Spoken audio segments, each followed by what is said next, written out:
I guess it is time somebody to say the truth about the real estate, right? Why, for example, I always rent, even though I can actually buy where I live, but I don't want to. Why? Very easily, I'm gonna simplify the mechanics and the numbers behind this. Once when you understand the math behind it, it will change your overview about owning any residential real estate. Let me ask you this. Would you rather spend $600,000 and live in 10 years in the same apartment and invest $400,000 on the side in crypto or stock market, or you rather buy $1 million apartment right now?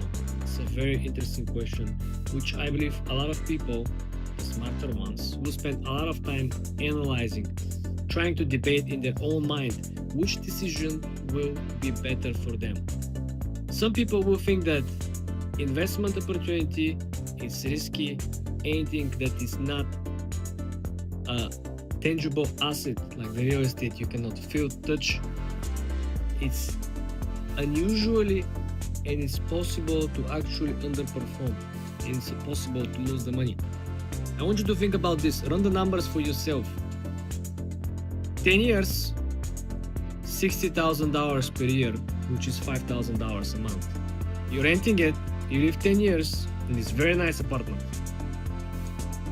$5,000 includes everything from internet, utility bills, whatever. But after 10 years, you can move.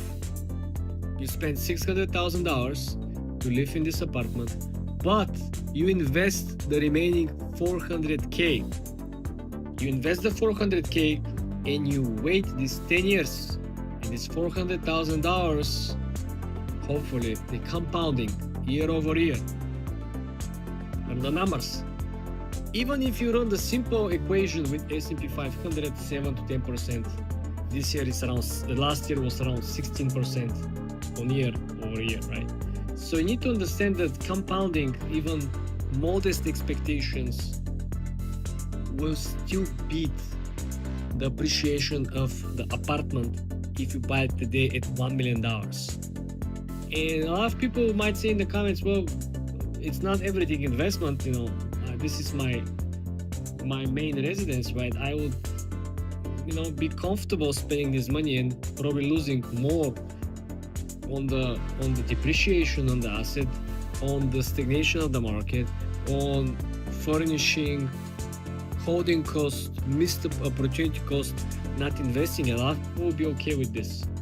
Not if you realize that after 10 years, your cost will not be $1 million that you purchase price the property for, but you have to add annual property taxes, annual HOA fees, annual city tax, annual renovations, mortgage, insurance on the mortgage, interest on the mortgage, right?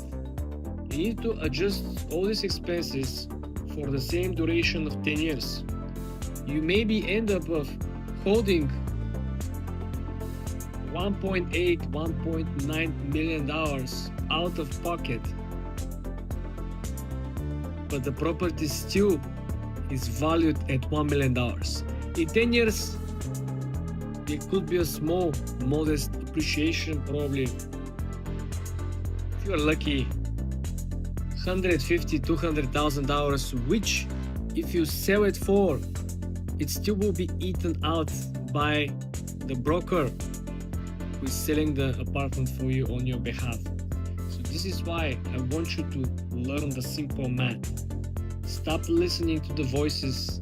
Just don't let anyone to follow you on ideas.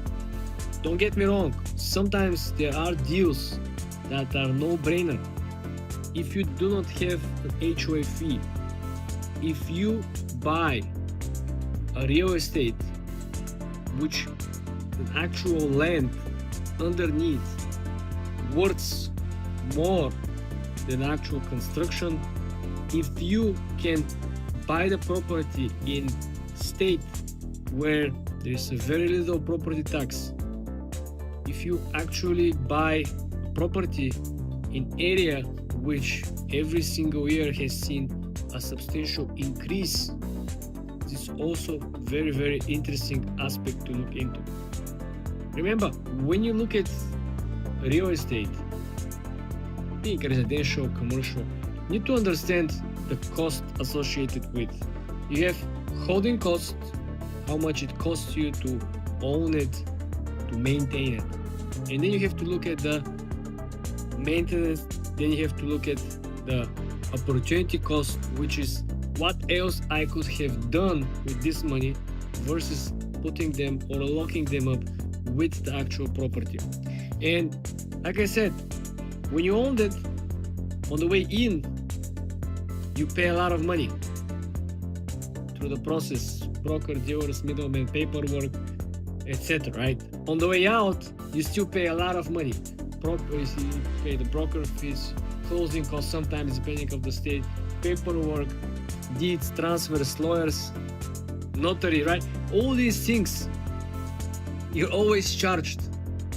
Like the transactions that are appearing, you never win. It's you barely can win unless you're a person who actually flips real estate, buys complete garbage, very bad condition in a very bad areas, buy something for 50k, fixing it for like 10, 15k and selling it for 100, making 25, 30, paying the taxes 5, 7k and being left with around 20k profits. It has to flip 5 of these to make $10,000 a month or profit. I'm talking about actual profit after taxes and so on. But it's too much work for very little profit.